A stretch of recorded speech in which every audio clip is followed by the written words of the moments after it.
So let me get this straight right here. There's an outrage going on with Fat Joe saying that he was way out of line for what he said about Lil Mo and Vita. Now, yeah, he was out of line because they didn't deserve that. He got caught in the moment. You know how it be when cats is drinking. They get caught up in the moment and say things that they got to say, especially when it's time to battle. But this is the thing that gets me. Now they're trying to run a whole campaign. Of course, you know, Blacktivity Twitter, Black Twitter, and Shade Room talk about they want to cancel Fat Joe. He's a culture vulture and all this bullshit. So let me get this straight. It's okay for these dudes to rap about killing each other on these records, I might add, that they're going back and forth with. It's okay in other typical verses where Gucci disrespect Jeezy's dead partner. Everybody was, oh, Gucci's a savage. He's disrespectful. Jeezy got a swing on him. It was okay for that. It was okay for Jada to snatch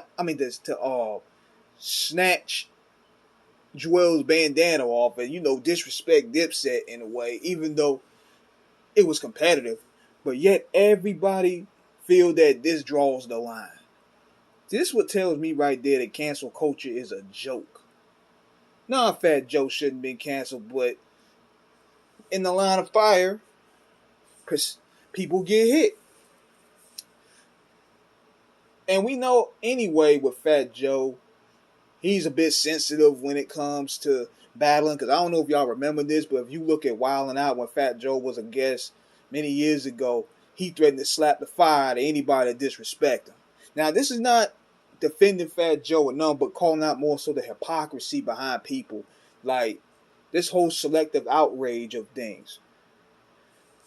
And people want him canceled. He's a culture vulture. Fat Joe is not a culture vulture. Fat Joe is a b-boy. Fat Joe roll with digging in the crates. Don't compare this dude to somebody like Post Malone or Tekashi 6ix9ine or anybody of that caliber. Fat Joe put his work for the culture. He put his work in for New York City. He gave us Big Pun. He gave us the Terror Squad.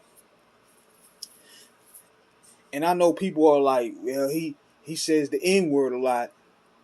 He calls himself that. It doesn't really bother me to that degree. It doesn't really bother me because Fat Joe was ran in many circles all over the country. Why come nobody checked him? How come nobody ran up? He got a place he comes to the Bronx all the time for what I've heard. He got a place in Miami. Why won't you Blacktivity militants try to go up there and step to him? Y'all ain't handling your business. But Fat Joe is not a culture vulture at all. I mean, when you roll with certified crews like that, you don't get that culture vulture stamp. Now, he said some out of line things I don't agree on, and you got to check them just like you check your homeboy. But Fat Joe is not a culture vulture at all. I don't see that whatsoever. Now, it was cool that he apologized to them because it was the right thing to do. They didn't deserve it. They were just going out there and performing their songs. But I'm talking about the hypocrisy behind social media and how people have selective outrage memories on who they want to get offended by. People have the mentality of being offended on certain occasions. And it's just something I thought I had to speak on. It was the right thing for him to apologize, as he should, as a man. But a lot of these people, y'all the same ones cheering. You cheering on buffoonery. Y'all cheering on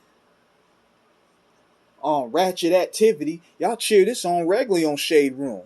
But yet this draws the line? Come on now.